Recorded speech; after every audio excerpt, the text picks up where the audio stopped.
Alrighty, so last week we worked on side control attacks. So we did a lot of stuff attacking the far side of the body. This week we're going to go over my #1 series, I think. If not, it's one of my top 3 series I use. I've used it to win my very first white belt tournament, all up until Saturday when I hit this exact move to finish my first match. So when I say, hey, you can use this from white belt to black belt, I don't mean that hypothetically. I mean I've won a match at a tournament at every belt level using this technique series. So we're here, boom, I start in side control. Let's assume for whatever reason I don't want to mount James. There can be a variety of reasons you don't want to do that. I won't mount guys over about 220. If you get over that weight limit, I'm generally not mounting you unless I'm just going to try to bully you. It's just hard to control guys that big. Really flexible guys like Jordan, I try not to mount a ton because he'll just kind of throw his feet up and just be a problem. So there are times you don't always want to take the mount. So I'm going to be here, boom. I'm going to make sure I have this underhook. I'm going to sit my hip out, post my back foot, and come into scissor side. I think it's Keiskatami. If you're really cool and want to speak Japanese, I'm not that cool, so I don't speak Japanese. Couple things you want to do just kind of technique-wise from the position here. One, I don't want to be lazy here. So right now, I'm just lightly sitting here because I like James and I don't want to just crush him the entire time. But when I'm here, my bottom hip actually isn't touching when I'm doing this technique properly. I'm making James carry all 2.5 pounds of me in his ribs right now. I want him to have to carry me. Now, I'm not posting this foot and driving like this, guys. What I'm doing is where my hip would normally be on the mat right here, I'm driving just enough to get my hip off the mat, where this leg can move freely. That will become more important as we start moving into the attacks, right? 2, when I'm here, I don't want to have a ton of space in between his armpit and my hip. I want to be scooted up, I want to have this arm tucked, and I want to have a good underhook here. Alright? Realize you can come to the head here. That's how I ended up on Saturday. Not out of I wanted to be here, out of I was going for something else and ended up here. Alright? Generally, you always want to have this underhook because if I'm here, James can start to take my back a lot easier in jiu-jitsu. If you're from like the traditional wrestling world, this is a great position. There's 2 submissions from here. There's the Sultan Squeeze and the series I'm going to show. Alright? That's it. So we're here. Now, when I get here and I'm working on James, all I'm going to look to do is get James to engage his hands. So a couple ways I can do that. I can just look to drop my elbow in a paper cutter choke. For me, I don't even look to really grab the gi. I'm just going to tap my shoulder, boom, start trying to drive my wrist over his throat. Because I'm really not worried about hitting a paper cutter choke from here. If you can paper cutter choke someone from here, they suck. Congrats. You bullied someone. You know this. All right? But all I'm looking to do is get James to bring his hands up. Because a lot of guys, when you get here, will just look to stall because they realize they're in kind of a compromised position. So you have to get them, force them to move. So when I'm here, boom, I start going here. As soon as I see James's hand come up here, all I'm going to do is shoot my leg forward. Stop. As soon as that leg comes forward, my hand, elbow, whatever I can, is going to look to put his wrist in the pit of my knee. Stop. I'm going to look to cap his wrist. So his wrist should be right in the pit of my knee. Once I'm here, I'm going to figure 4. And I want to drive my thigh underneath his elbow. Alright? This is a leg Americana. Very nasty, and it sucks. So all we're going to do here is I'm going to look to put my knees on the mat. Yeah, so you got another human there. You don't have bad shoulders. What happens is you get here, boom. That's what I mean. And about the time you get here, his shoulder snaps or he taps. One of the 2 tends to happen at that point. All right. If most guys in jiu-jitsu have bad shoulders, so they'll tap relatively quickly to this if you have it. So we're here. Boom. I start from side control. Maybe he's hard to control. Maybe he's just, a pain in the ass. Who knows? Boom. I sit out and I start to float that hip. Except I'm just going to look to start driving, maybe reaching for that far side. Boom. As soon as I start to reach for that wrist, extend the hand. Drive not just arm to arm here, I'm driving everything, chest, back, shoulder, any muscle that can create downward force on this wrist, I'm creating it. Bot and calf. I want to pinch that tight as soon as possible. My thigh comes behind his elbow, scoops here. Great one for MMA as well. The glove catches really well here. I've tried to set this up in MMA before and gotten pretty close a couple times. And you can also have his hand trap.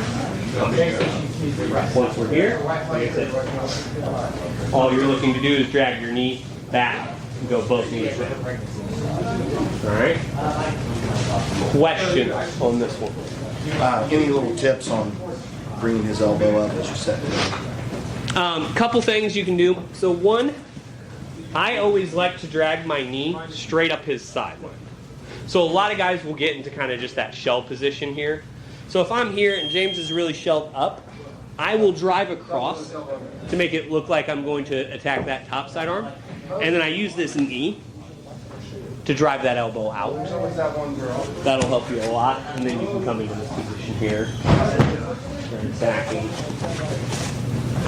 It's a pretty quick one. Those of you who watched my first match Saturday, I had this exact technique.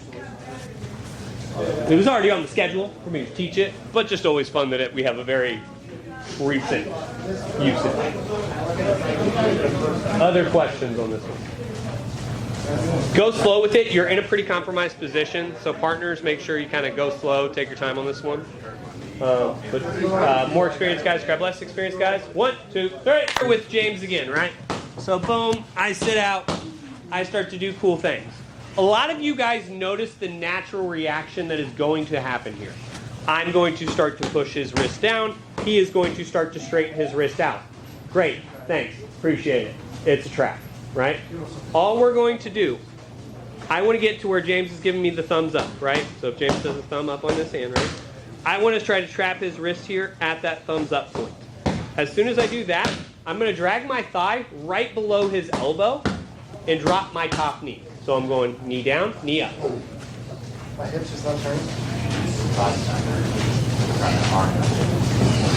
No. So we're here. It's going to be one of those you catch it or you don't. It's pretty hard to like settle into this one. But as I'm pushing here, a lot of guys, you'll be able to kind of have that muscle strong fight, right? Where it's like, I'm fighting you muscle to muscle here. And so you'll get it, he'll start to straighten out, and you'll be like, ah ha ha. Oh, yeah. It hurts in a hurry. Like I said, the big mistake that a lot of people make are twofold. One, a lot of people just try to drop this top knee. James is uncomfortable right now, but he's not going to attack this. He's going to roll through, and it's going to be a pain in the ass to continue attacking, right? So when I'm here, I have to post this foot in the mat generally and raise that thigh as I'm dropping that knee. So that body mechanic of being able to drop weight here and lift weight here is the key to this move. If you are not getting it, that is probably the problem. You're either not dropping right or not lifting right. So kind of without James's arm here. So being able to drop and lift. Kind of that good girl motion. Similar idea. You're trying to drop that on his wrist because what you're doing, it's just an arm bar from a different angle. When I'm here, I'm driving my hip into there and I'm pulling his wrist down with my hand. When I'm here, I'm driving his with my thigh to drive his elbow up, and I'm still using my knee to drive his wrist down. The mechanics of an armbar don't change. How you attack it positionally is the difference. That's the difference in between learning moves and learning concepts, guys. I can teach you an armbar from 1,000 different ways. But once you figure out the concept of an armbar, you can learn to apply it in a bunch of different directions. Does that make sense? Questions on this one? So it's a pretty quick one to figure out if you can get it or not. But I'm here, like I said, all you're looking to do is push that wrist down as he straightens, because they're going to figure out what is going on fairly quickly if they've done jiu-jitsu for more than 3 minutes, right? They're going to be like, oh, he's isolating my arm in a direction I don't think is great.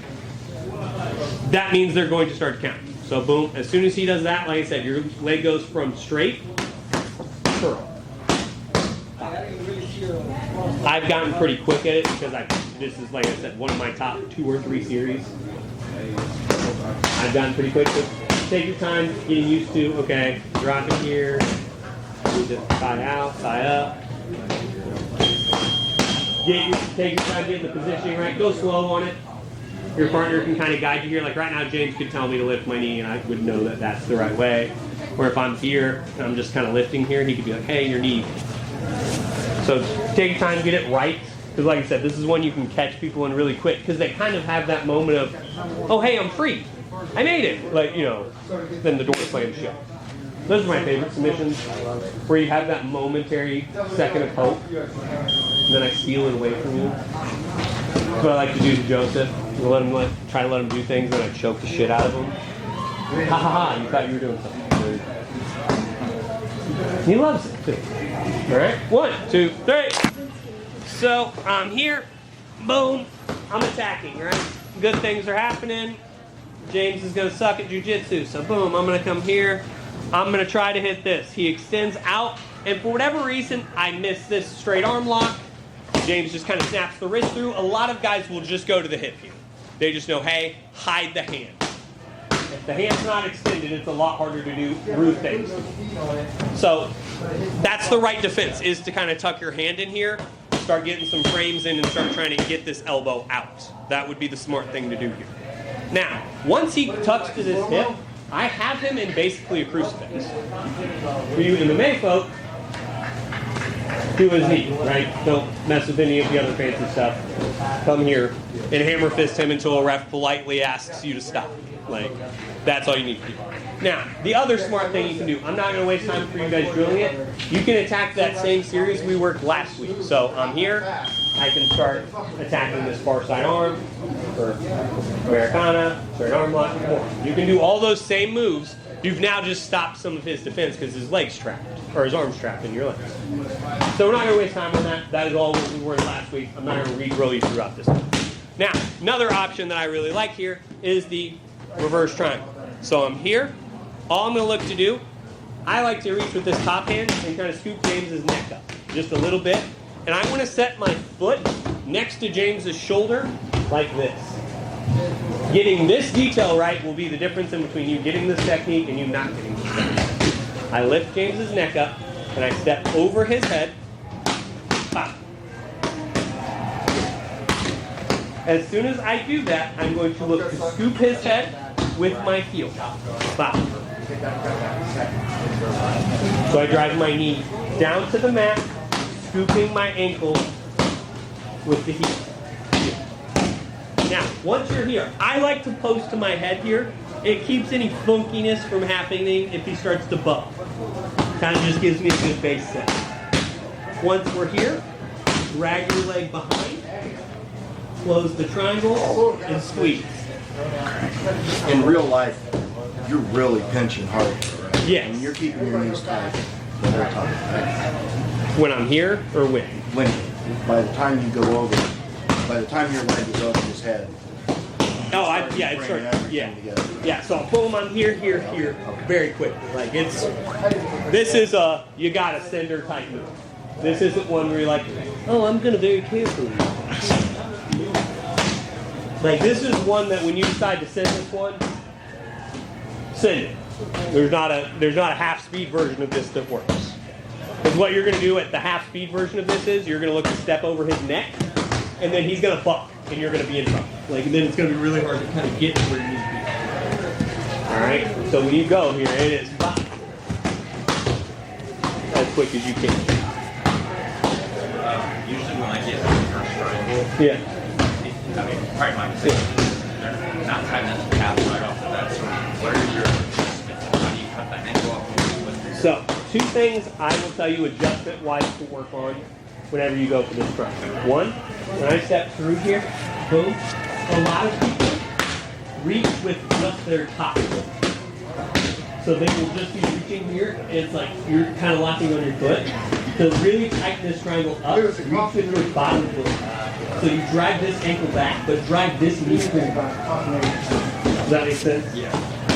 So boom there. When you lock that up, I'm going to keep this loose so that I don't put James unconscious. Here, hands to the opposite hip. Boom there. And if you need to, here.